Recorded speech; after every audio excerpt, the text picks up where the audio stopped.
अस्सलाम वालेकुम। मैं आपका दोस्त अफसर खान आज फिर अपने यूट्यूब चैनल पे आप सबका बहुत बहुत स्वागत करता हूँ।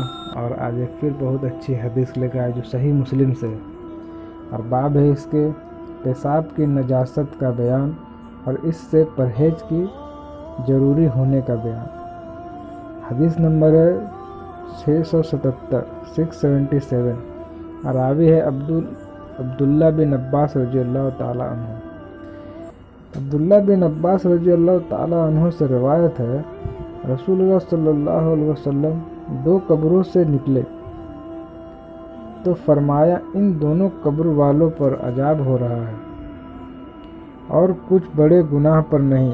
एक तो इनमें चुगलखोरी करता, यानी एक की बात दूसरे से लगाता और उसको लड़ाने के लिए। दूसरा, अपने पेशाब से बचने में एहतियात न करता। फिर आपने एक हरी टहनी मंगवाई और चीर कर इसको दो किया और हर एक कब्र पर एक एक गाड़ दी और फरमाया, शायद जब तक ये टहनियाँ ना सूखे इस वक्त तक इनका अजाब हल्का हो जाए। बुखारी की रिवायत में इतना ज़्यादा है और वो बड़ा गुनाह है। फिर ये जो फरमाया बड़े गुनाह पर नहीं, इससे ये गर्ज होगी कि इनके दानस्त में बड़ा गुनाह ना था, या ये मतलब है कि इस गुनाह से बाज रहना इन पर मुश्किल ना था। और काजी अय्याज ने एक तीसरी तावील की है, वो ये है कि बड़े से बड़ा गुनाह ना था। इससे ये मतलब है कि अजाब कुछ बड़े से बड़े गुनाह पर मुनहसर नहीं बल्कि छोटे गुनाह पर भी होता है। और इस गुनाह के बड़े होने का ये सबब है कि पेशाब से जब परहेज ना किया तो नमाज बातिल हुई और नमाज का तर्क कबीरा गुनाह है। इसी तरह चुगलखोरी और फसाद सबसे बदतर गुनाह है। आपने हर एक कब्र पर एक एक टहनी गाड़ दी, शायद इनके सूखने तक अजाब हल्का हो। नाविन कहा, इसका मतलब यह है कि रसूलुल्लाह सल्लल्लाहु अलैहि वसल्लम ने इन दोनों की सिफारिश की तो वो सिफारिश कबूल हुई, इस तरह से कि इनके अजाब से कम करने का हुक्म हुआ टहनी के सूखने तक।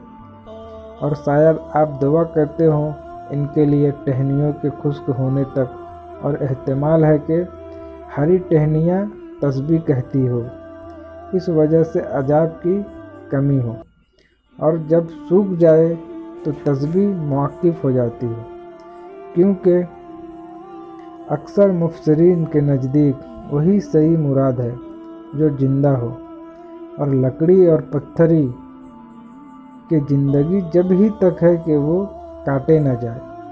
और मुहत्तकीन उलमा का यही कौल है कि आयत आम है और हर एक चीज़ हकीकतन तस्बीह करती है। और बाजू ने कहा कि हर चीज़ अपनी सूरत और सीरत और औसाफ और तासीरात की वजह से अपने सनाह की कुदरत पर विलायत करती है, और यही इसकी तस्बीह है।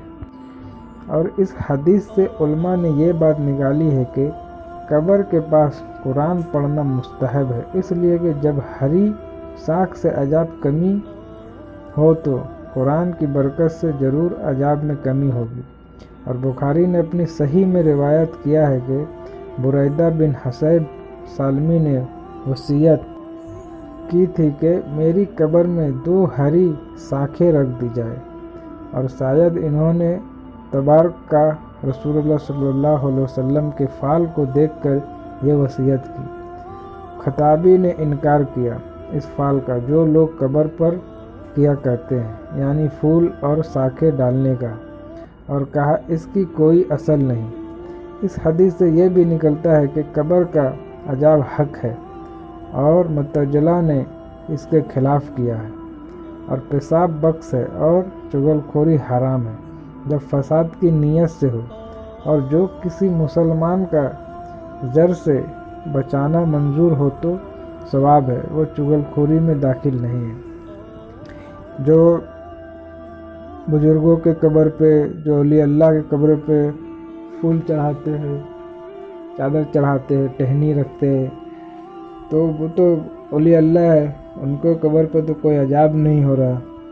وہ تو رسول اللہ صلی اللہ علیہ وسلم کو وہی ہوا کہ 2 قبر پہ عذاب ہو رہا ہے، تو آپ صلی اللہ علیہ وسلم نے 2 ہری ٹہنی چیر کے رکھ دی ایک ایک کر کے، تب تک یہ جب تک سوکھے گی نہیں تب تک شاید اس کا عذاب کم ہو۔ لیکن جو آج کل جو ہوتا ہے بزرگوں کے، ولی اللہ کی قبروں پر، وہ اس کو اس حدیث نے منع کیا، اس حدیث سے کہ وہ اصل نہیں ہے، اس لیے وہ کرنا صحیح نہیں ہے۔ تو اللہ ہم سب کو ہدایت دے اور ان سب سے بچنے کی توفیق عطا فرمائے، آمین یا رب العالمین۔